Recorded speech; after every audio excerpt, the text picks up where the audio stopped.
The crystalline spires of Xylos Prime pierced the violet-tinged nebula, their luminescence casting long, shivering shadows across the grand conclave hall. Here, within the heart of the Cygnian hegemony, the air itself felt weighted with millennia of calculated supremacy.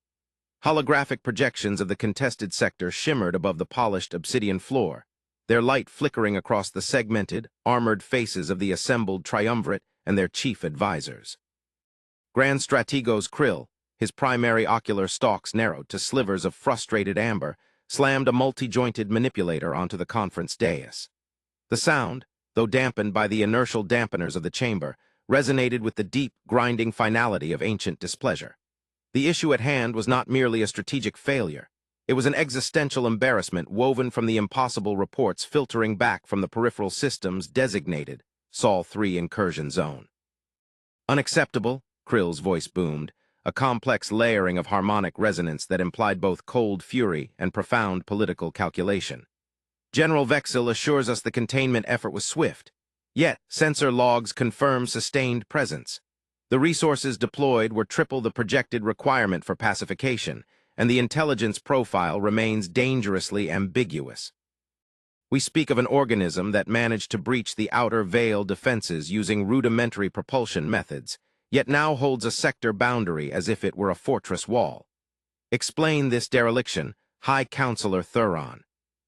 Thuron, a being whose physiology favored sheer mass and the slow, methodical processing of data streams, shifted his bulk on the elevated dais. His carapace, usually a muted slate gray signifying balanced judgment, now displayed faint, anxious striations of pale blue.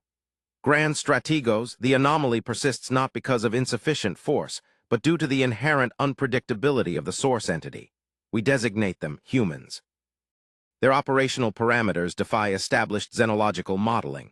Their kinetics are erratic. Their tactical doctrine seems rooted in moments of pure, reckless improvisation, rather than structured adherence to predicted behavioral algorithms. General Vexil's report details an engagement where our standard void trawlers were not merely defeated, but dismantled with deliberate, almost surgical imprecision. Vexil himself states the key objective, the retrieval of the prototype drive core, was compromised by an intervention so swift it registered only as a localized energy spike followed by silence. A low, murmuring discontent rippled through the seated delegates, the representatives of the Stellar Cartographers, Guild, and the Directorate of Unified Armaments. To be confused by a developing species was intolerable. To be actively countered by one was catastrophic to the hegemony's self-perception. For epochs, the Cygnian mandate had been the logical ordering of the spiral arm, the gentle, albeit forceful, integration of lesser civilizations into the grand, predictable calculus of the hegemony. These humans shattered the calculus. Improvisation is chaos, Counselor, Krill countered, his voice dropping to a dangerous near-whisper that forced the air itself to vibrate. Chaos can be quantified. We have spent 3 rotational cycles mapping their energy signatures, their linguistic structures, their rudimentary societal stratification based on their electromagnetic emissions. We understand their drive for expansion, their need for resources, their fear response triggers. We know they are fragile, their lifespans laughably short, their biological structure fundamentally flawed, prone to rapid cellular decay and reliant on incredibly narrow atmospheric parameters. They should have capitulated upon the display of a single dreadnought formation.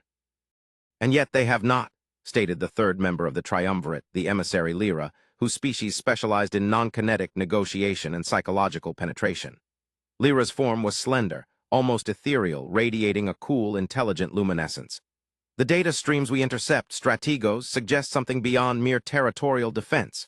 Their transmissions, those we can decode before the encryption shifts, are not calls for surrender or negotiation. They are declarations of intent, relayed with an absolute, unwavering certainty that borders on delusion.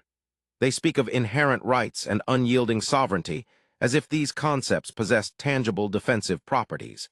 They fight as if the very act of existing is a violation that must be avenged. The tension in the hall thickened, becoming almost viscous. The projection of the disputed sector zoomed in, highlighting the single, stubbornly defiant human vessel that had caused the strategic collapse. It was not large, not comparable to the towering, biomechanically augmented citadels the hegemony preferred. It was angular, brutally fun. Seasonal, exhibiting none of the aesthetic grace expected of a species capable of interstellar travel, however nascent. Yet, this single ship, designated in the intercepted data as the ironclad Resolve, held the line against 3 waves of hegemony response teams. Krill leaned forward, his ocular stalks focusing entirely on the holographic representation of the enemy vessel. General Vexil has returned. He disobeyed direct order to maintain perimeter command. He is awaiting our judgment, and more pertinently, he possesses the only first-hand tactical assessment of this phenomenon. Summon him, and bring the requested contingent. The king demands an accounting. He demands proof that our projection of power has not been rendered impotent by a species barely capable of achieving orbital stability 2 cycles ago.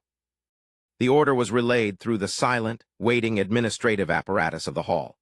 Minutes stretched into an epoch of uncomfortable silence, punctuated only by the faint hum of the life support arrays designed to sustain the unique atmospheric needs of the diverse hegemony delegates. When the massive doors of the conclave hissed open, a sound usually reserved for imperial decrees, it was not the expected single, disgraced general who entered. General Vexil strode in first, his gait rigid, his carapace deeply scarred by energy burns that even the hegemony's advanced regenerative suites had struggled to fully mend. He was followed not by an escort, but by 5 distinct bipedal entities draped in dull, utilitarian coverings, the humans.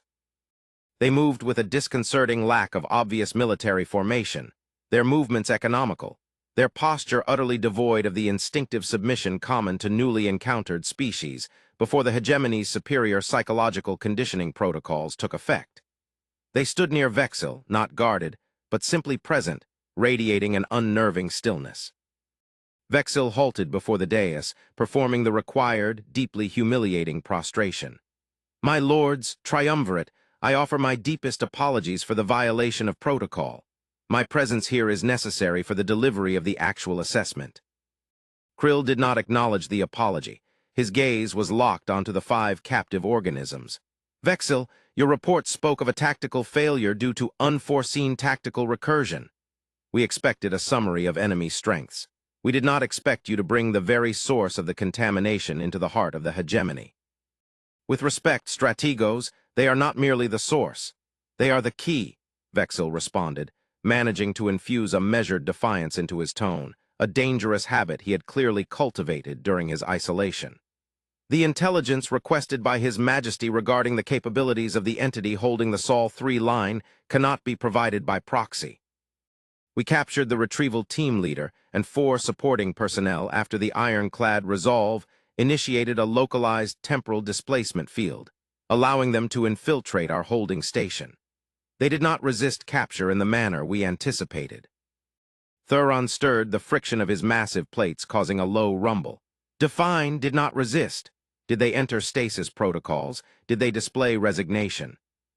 "They cooperated," Vexil stated flatly, the word hanging like ash in the opulent chamber. "They surrendered their personal armaments, offered immediate, concise tactical schematics of their vessel, and then requested an audience with the highest judicial authority.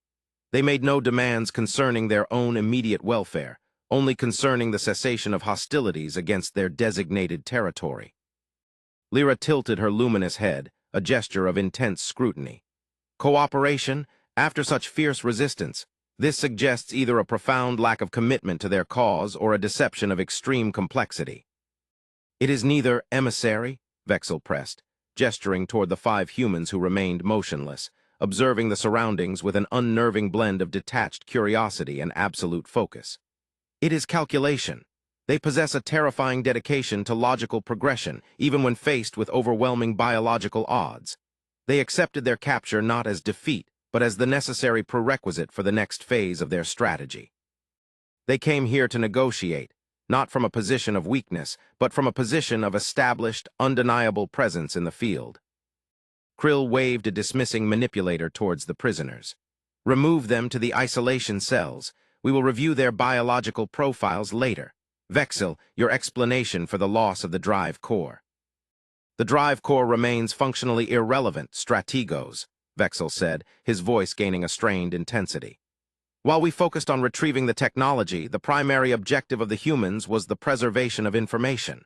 The leader, designated Commander Hayes, made one statement before submitting to transport that I believe summarizes their entire operational philosophy. He said, "You cannot steal what we already possess. You can only observe the implementation." A palpable wave of political dread washed over the council. The Cygnian hegemony valued knowledge acquisition above all else, believing that superior data processing guaranteed superiority. The idea that an adversary would willingly surrender material technology in exchange for preserving abstract knowledge struck at the very root of their societal structure. "What knowledge, Vexil?" Krill demanded, his fury now tempered by a rising tide of genuine strategic fear. What single piece of information could justify the expenditure of 3 hegemony response groups? The knowledge of how to operate outside the established parameters, strategos, when we boarded the ironclad Resolve, or what remained of it after they forced its retreat into a pocket warp. We found their command center pristine. Commander Hayes had overridden all standard data logging protocols. He did not hide his weapons schematics. Those were primitive. He purged all records pertaining to their faster-than-light travel mechanics and their primary energy modulation systems. He left us only navigational data, cultural records, and philosophical texts. And then, he allowed us to take the ship as a cage. He anticipated our desire to reverse-engineer their propulsion signature. Thuron slowly processed this, the silence stretching tautly. If they have withheld their core technology, then their cooperation is meaningless. They surrender the shell and keep the essence. What is the value of their physical presence here? "The value," Vexil said, stepping closer to the dais, lowering his voice as if the very walls might be listening to the core of his terror, "is that they are a demonstration. They deliberately engineered a scenario where their most capable military unit was completely negated by a subordinate element, allowing them to present themselves as captured bargaining chips. They are not supplicants, triumvirate. They are an offering of potential alliance, presented under the guise of utter defeat. And the king, demanding an army to secure a single sector, has received something far more dangerous: the generals of the conquering force." Krill stared at the 5 humans. Their stillness was absolute. They were not displaying the twitching, fear-induced tremors common to subjugated species.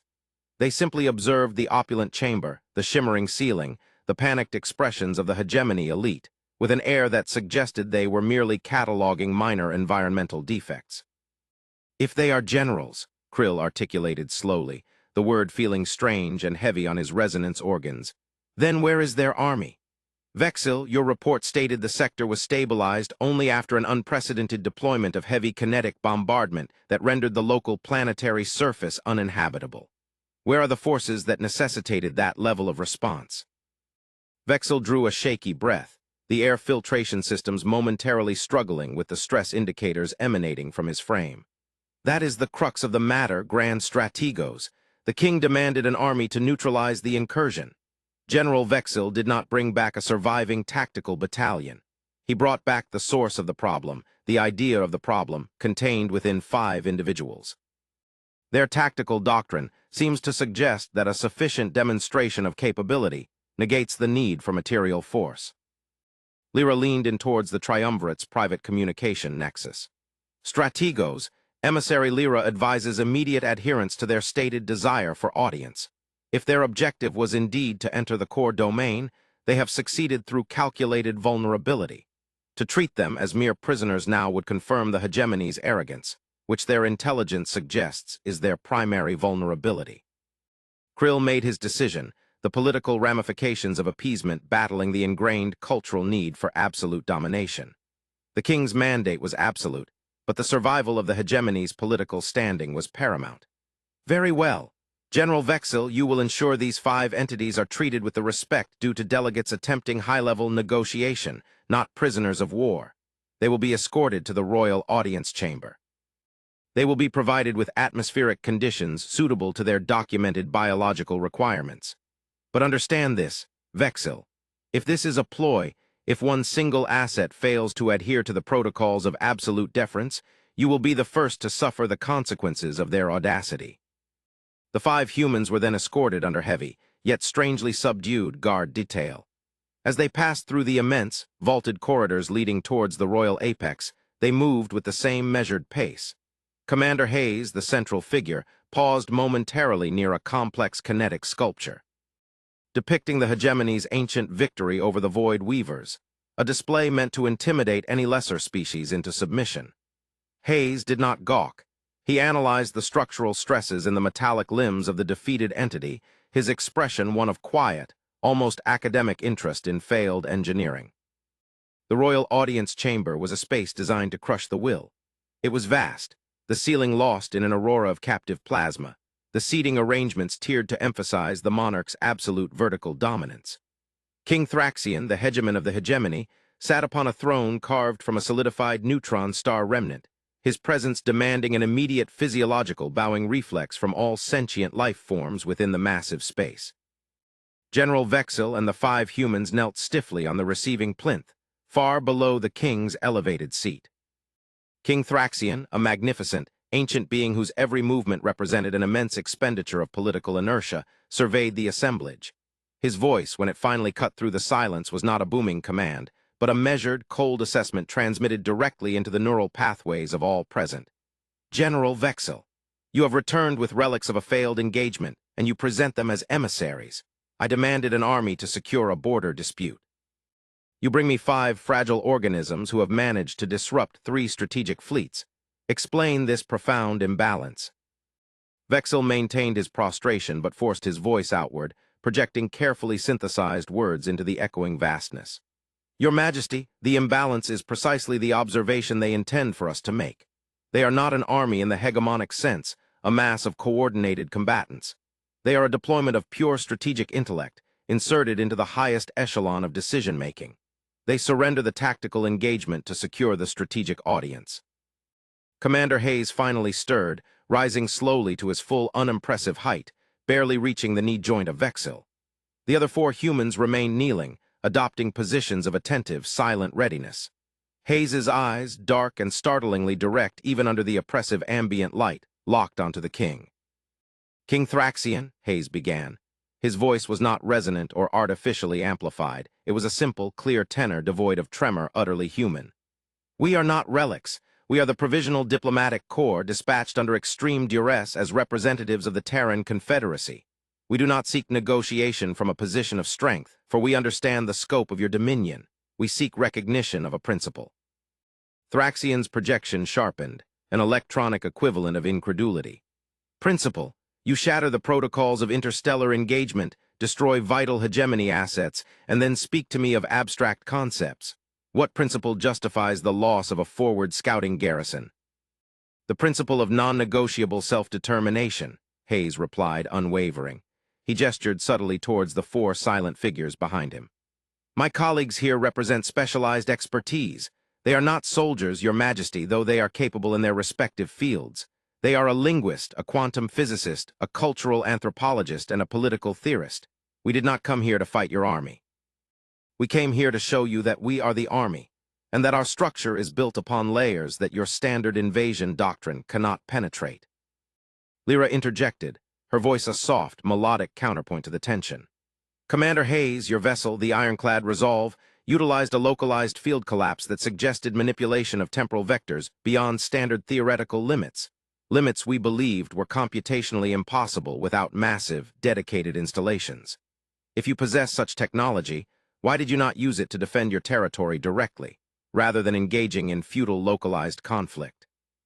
Hayes offered the smallest of movements, a near imperceptible inclination of his head, which in human context implies thoughtful consideration. Emissary Lyra, you have touched upon the first observation we wish to impress upon the hegemony. We do not deploy our full capability prematurely. Our FTL drive is indeed complex, utilizing localized space-time compression that creates a near-instantaneous transit bubble. However, the energy cost for large-scale military deployment using that system is unsustainable for our current resource base. We are a young species, still bound by the necessity of metabolic and material economy. Thuron, the political behemoth, seized upon the perceived weakness. Economy? You admit deficiency. You admit limited resources. Then your incursion was reckless adventurism, not strategic maneuvering. Why have you not fled when you had the opportunity to retreat to your own systems? Because Counselor Thuron, Hayes continued, his voice gaining a faint resonance that seemed to cut through the hegemony's atmospheric filtering. Retreating would have confirmed your model of our behavior. We would have been categorized as a fearful, transient threat, one to be quarantined until your fleets could regroup and apply overwhelming force. The logical conclusion. By allowing our vessel to be crippled, by presenting ourselves as defeated captives, we have forced you to engage with us on our preferred ground, intellectual confrontation. He paused, letting the weight of the concept settle. You demanded an army, King Thraxian. General Vexil complied, not with bodies, but with the architects of our future capacity. We are here to propose a strategic exchange that renders military confrontation mutually destructive and mutually unnecessary. King Thraxian remained motionless, the concept of a species willingly trading tactical ground for dialogue being utterly alien to the hegemony's millennia of conquest. An exchange? What can a developing species offer the hegemony that we do not already possess or can synthesize through superior application of logic? Perspective, Your Majesty, Hayes replied. The linguist, a smaller, wiry human named Dr. Aris Thorne, stepped forward slightly, signaling his readiness to elaborate. Your hegemony has achieved operational and logistical supremacy across this spiral arm through assimilation and standardization. You apply proven models. You seek to reduce complexity to predictable inputs. We understand this methodology. It is efficient for stabilization. However, efficiency breeds stagnation. Your historical records, which we have sampled from remote sensor arrays, show periods of profound technological and philosophical plateau following major integration efforts. Thorne spoke with a rapid, precise cadence, his voice lacking Vexil's synthesized depth, yet possessing an undeniable intellectual sharpness. We, on the other hand, are defined by necessary entropy. Our civilization constantly evolves under pressure, from internal conflict, resource scarcity, and the constant, near-extinction events that characterize our biological history. This instability forces us to develop truly novel solutions to survival problems. Our propulsion method, which you fear, is not a refined version of existing theory. It is a completely orthogonal approach to spacetime manipulation, derived from observing the inherent irregularities in low-level gravitational fields, a domain your advanced modeling deemed too negligible to merit significant research. Krill shifted visibly, the strategos feeling the foundation of his expertise eroding. He was trained to fight predictable adversaries utilizing quantifiable power. This was intellectual jujitsu on a galactic scale. You are suggesting that your inherent biological frailty is, paradoxically, your strength. We suggest that the constant need to overcome the improbable generates innovations that the secure, stable structure of the hegemony can never organically produce, the cultural anthropologist, specialist Jessa Rivas, added quietly. Her demeanor was one of profound, almost sympathetic observation, as if studying a complex but ultimately fragile ecosystem. You master the universe you already comprehend. We are compelled to invent the universe we need to survive. King Thraxian processed this input for a long duration. The air in the chamber grew heavy with anticipation. This was no mere surrender. This was a direct challenge to the fundamental philosophy of the Cygnian hegemony, the belief that order, achieved through methodical assimilation, was the ultimate good. If you are so innovative, the king finally projected, his tone laced with a newfound, dangerous curiosity, show us. Prove that this deliberate vulnerability was not merely a desperate gamble. The king demanded an army capable of securing the boundary. You have brought 5 entities, claiming they represent the capacity of an entire civilization. I require a tangible demonstration of this novel solution immediately, something that justifies this entire theater of diplomatic infiltration. This was the critical juncture. Vexil held his breath, terrified that the humans would overplay their hand. Commander Hayes met the king's gaze. Your Majesty, we are prepared to offer that demonstration. The physicist, Dr. Alara Vance, has analyzed the energy profiles of your deployed defense grids in the disputed sector. She has determined that the structural integrity of the older generation of your long-range sensor buoys, those built into the asteroid belt designated the Veil, relies upon a specific, archaic harmonic resonance frequency for maintaining passive cloaking. Dr. Vance, the physicist, stepped forward. She did not carry instruments. Her knowledge appeared entirely internalized. Your Majesty, the hegemony relies heavily on predictive modeling to identify cloaked objects. This means your detection systems are looking for deviations from the established norm. Our methodology exploits the norm itself. We can generate a counter-frequency pulse that does not destroy the buoy, nor does it overload its systems. It simply forces the buoy to broadcast a continuous, high-definition stream of all collected sensory data, including internal maintenance reports and localized security chatter, directly into the open band spectrum for a significant duration. It is an information hemorrhage, not an attack. Krill, the strategos, stared at the scientist. If this was true, it meant every secret, every vulnerability inherent in the hegemony's decades-long deployment network on the periphery could be exposed instantaneously, not by hacking, but by simple, elegant acoustic manipulation of their physical infrastructure. "That is impossible," Krill declared, his composure finally fracturing. The structural resonance signatures of those buoys were randomized post-construction to prevent precisely this kind of targeted external modulation. Randomization implies a pattern that can be identified through sufficient data analysis, Vance countered calmly. We analyzed the chaotic noise signature inherent in the construction fabrication process itself, the slight imperfections in the accretion disk materials used 5 centuries ago. We did not look for the intended pattern strategos. We looked for the error in the manufacturing process, and we found the universal constant linking them all. The political theorist, a stern woman named Ms. Alina Vance, spoke for the first time, addressing the king directly.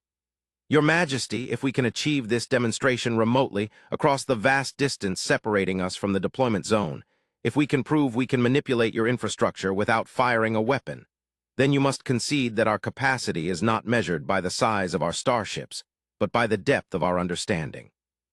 We do not seek to defeat your army. We seek to make the necessity of that army obsolete." King Thraxian remained silent, the weight of the decision pressing down upon him. He could order the execution of these 5 individuals, reaffirming the hegemony's brutal primacy, but in doing so he would confirm their hypothesis, that the hegemony was too rigid to innovate, too proud to listen. He would confirm that the human strategy, the calculated sacrifice of military assets for this precise audience, had succeeded. "Vexil," the king projected, his tone now shifting from anger to profound, cold calculation. "The general who brought them here, you vouch for the veracity of their claims regarding their demonstrated capacity against your forces." Vexil, still kneeling, finally looked up, his amber eyes burning with a new, terrifying understanding. "Your Majesty, I cannot vouch for their philosophy, but I can attest to their results. They defeated the entirety of the 3rd Reconnaissance Wing not by superior firepower, but by anticipating the psychological breaking points of our tactical officers.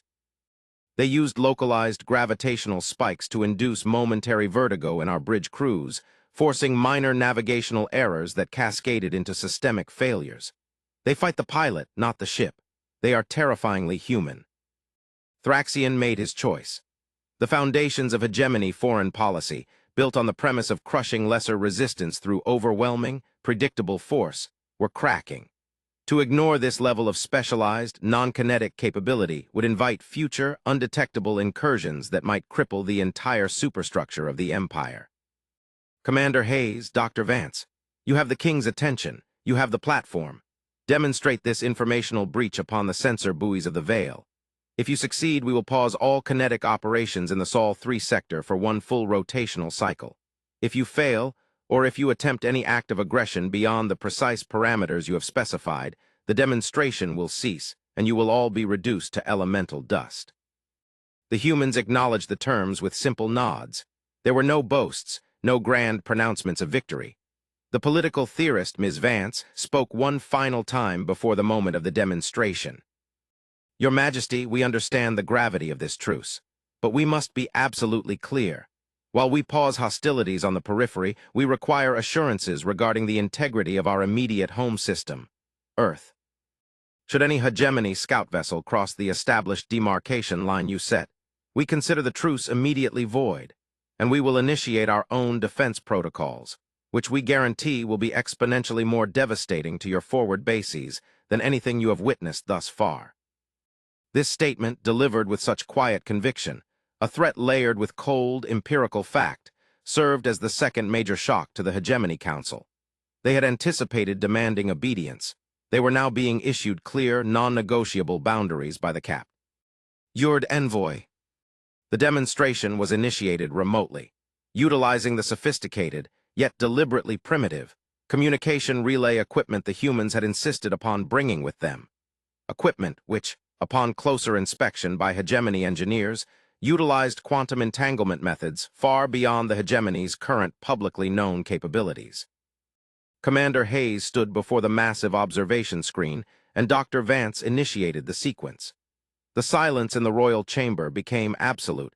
Even the faint hum of the environmental systems seemed to die away. On the screen, the holographic display of the disputed asteroid field flickered. For a moment, nothing changed. The hegemony delegates held their breath, waiting for the expected catastrophic failure, the evidence of their superior technology reasserting dominance. Then, across the entire projected field of sensor buoys, hundreds of them distributed across kilometers of space, a subtle, simultaneous change occurred. Instead of the faint, modulated pulse indicating passive, cloaked readiness, every single buoy began to glow with a uniform, steady light. Then the data streams began to flood the main projection nexus. It was not weapon schematics. It was not strategic flaw identification. It was internal hegemony communication, broadcast in real time, unfiltered. Control, this is buoy Delta 9.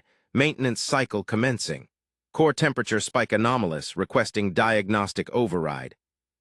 Negative Delta 9. The triumvirate is meeting, all non-essential diagnostics deferred. We need to monitor the status of the captured organisms. Thuron is extremely agitated. Understood. Wait. Security Report 77 Gamma concerning the unauthorized requisition of Class III psychoinhibitors by Sector Admiral Rixus. Is this the official line for the override? The hegemony delegates watched in stunned horror as their deepest political secrets, mundane operational anxieties, and internal power struggles were laid bare for the entire conclave to witness. The humans had not merely shown they could disable a system. They had demonstrated the ability to turn the hegemony's own infrastructure against its informational security, exposing the very political rivalries that kept the triumvirate in precarious balance. Krill, the strategos, recoiled as if struck. The revelation confirmed everything he feared, that the humans understood the hegemony's internal fractures better than the hegemony understood itself.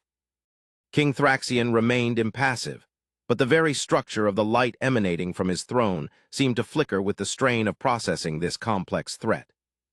Hayes broke the silence, his voice calm above the cascade of revealed hegemony data. Your Majesty, this is what we bring, not fleets but insight. We have mapped your political infrastructure by simply listening to the noise inherent in its operation. We spent our entire limited engagement time here on Earth learning the shape of your political landscape, while your forces were focused on destroying our physical presence.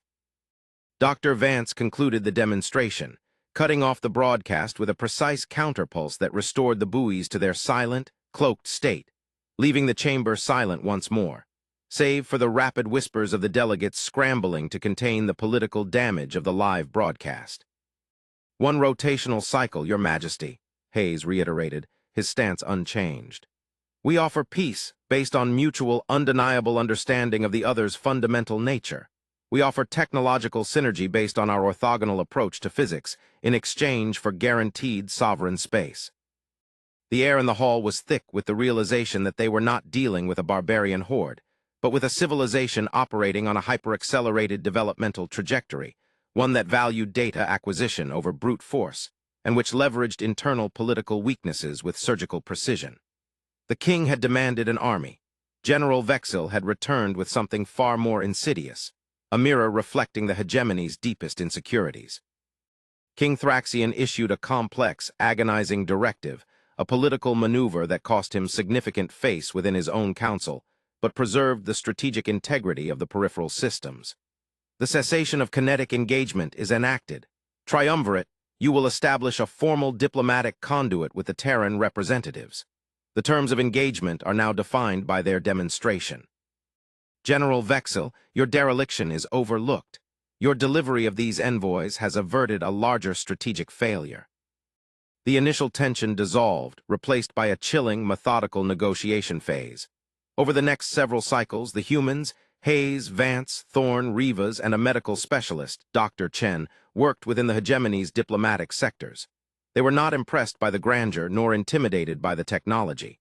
They treated the towering hegemony structures as temporary facilities, their interactions marked by an almost unnerving lack of emotional investment, focusing purely on the exchange of mutually beneficial knowledge. Dr. Vance exchanged complex equations regarding gravity manipulation for the hegemony's advanced material synthesis techniques. Dr. Thorne shared intricate, almost poetic analyses of Terran linguistic evolution, showing how the need for concise communication under stress drove complex syntactic compression, allowing them to convey vast quantities of information with minimal energy expenditure. The hegemony learned quickly that the humans were exceptionally logical, but their logic was built upon a foundation of biological imperatives, survival, reproduction, protecting kin, that the purely synthesized, engineered longevity of the Cygnian race had long discarded. One evening, during a session concerning the joint development of advanced computational matrices, Strategos Krill, still deeply uneasy with the shift in power dynamic, addressed Commander Hayes privately in a shielded observation lounge overlooking the massive stellar shipyard.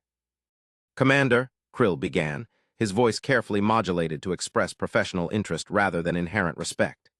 "Your civilization is young, yet you possess the wisdom to halt your own expansion when faced with a superior power, and the ingenuity to force a strategic audience instead of immediate war. This contradicts the universal models we have of developing sentient life, which invariably suggests aggressive, uncontrolled propagation until self-destruction." Hayes, observing the hypnotic sweep of the shipyard lights, replied without turning. "Strategos, you observe external behavior based on your species' historical data. We are aware that your historical records show species either submitting or being annihilated. We chose neither path. We chose the path that maximizes our long-term potential." "Which is," Krill pressed, "cooperation with entities that possess stabilizing influence," Hayes said, finally turning. "The hegemony controls the necessary infrastructure, the stable trade routes, the established defense perimeters, the reliable energy-tapping stations. We, however, possess the engine of rapid, nonlinear innovation. Alone, we are a fleeting regional power, too unstable to survive the next local galactic event. Together, we become something that commands not just territory, but the flow of evolutionary possibility." He stepped closer to the panoramic viewport.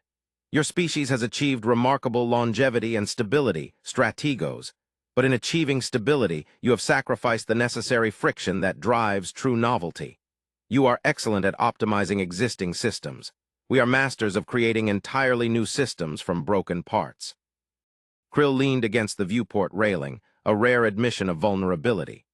"We study the cosmos for threats. We filter for aggression.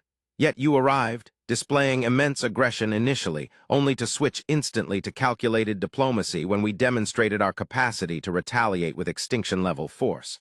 Why the initial feint of resistance?" Hayes looked back at the shipyard, his expression becoming deeply serious, signaling the transition from political negotiation to deeper philosophical territory. "Because, Strategos, no force, however mighty, will ever grant audience to a supplicant. We had to prove definitively that we were a force that could not be ignored, even if we were physically overwhelmed. The loss of the ironclad resolve and the sacrifice of our initial tactical assets was the price of admission to this negotiation. It was the only way to ensure that King Thraxian would not simply order our extermination upon our arrival.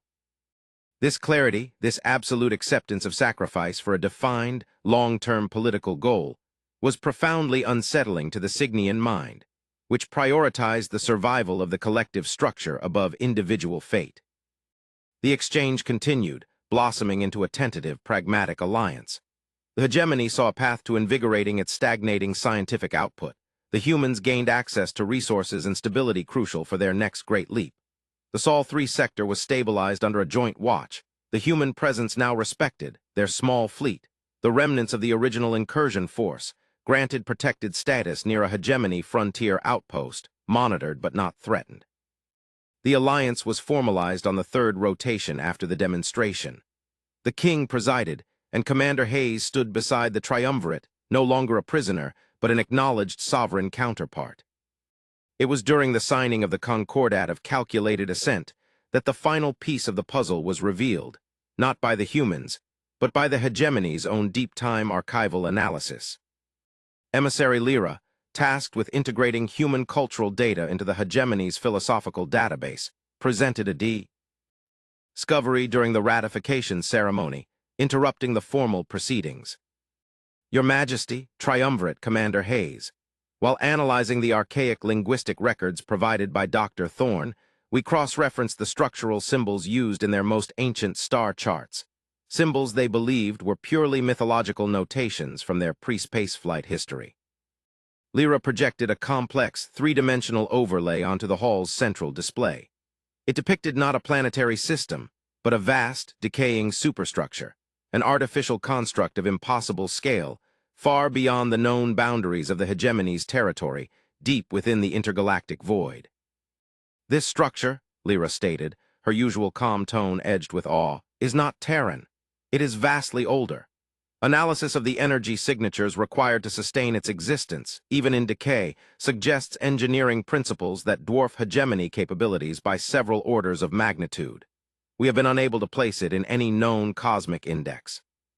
Hayes looked at the projection, and for the first time since his arrival, the controlled mask of the commander cracked. His jaw tightened, and his eyes, usually so analytical, were suddenly filled with a raw, primal recognition.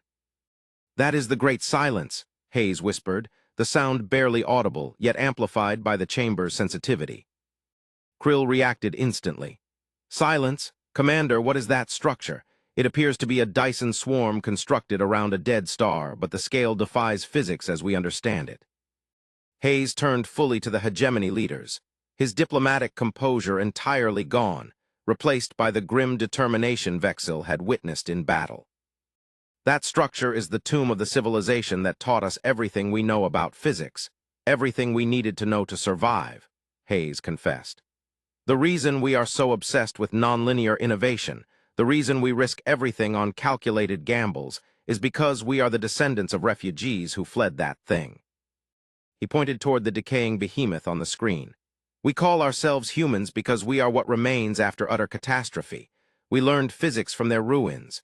We learned that overwhelming stability leads to inevitable collapse under unanticipated stress.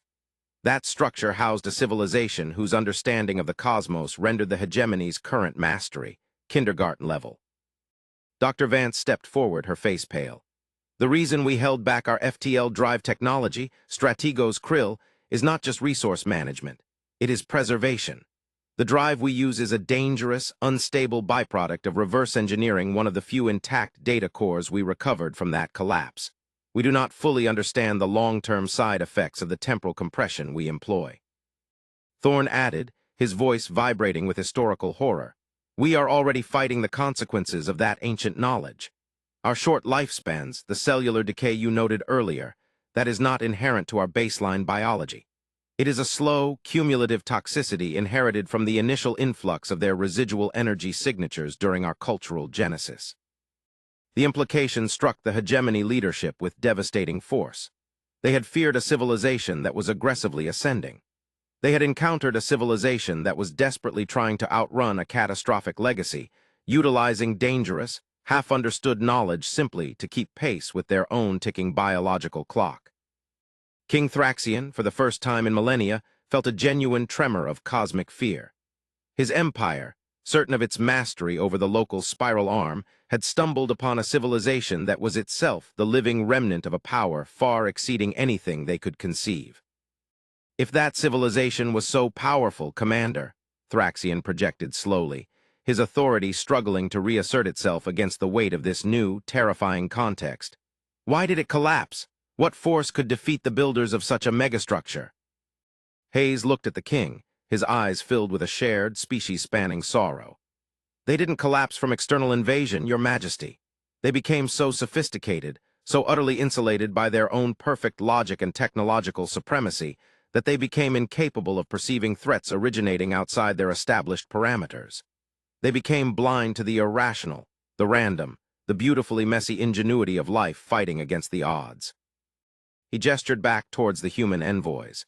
"We are the messy, the unpredictable, the ones who look at broken systems and see opportunity rather than failure. We survived because we carry the scars of that collapse, the understanding that ultimate complexity breeds ultimate fragility. We made the alliance with the hegemony because we needed your stability, your established order, to continue developing our defensive capabilities against the real unknown." Ms. Vance concluded with chilling finality. The Great Silence, Your Majesty, is not merely ancient history. It is a warning. We have detected faint, cyclical energy ripples emanating from that construct, ripples that suggest the ancient systems are beginning a reactivation sequence. Whatever destroyed them is either returning, or their own defense protocols, long dormant, are preparing to deploy their final, catastrophic solution to what they perceive as an existential threat. The philosophical weight of the moment settled over the grand conclave hall. The hegemony, seeking to crush a local nuisance, had instead encountered the inheritors of a galactic tragedy. They had been forced to recognize that true strength might not lie in absolute control, but in the dynamic, imperfect friction of persistent, adaptive struggle. The 5 humans, brought back as trophies of a defeated general, were not the culmination of the conflict, but the necessary catalyst for humanity's next, desperate evolutionary leap.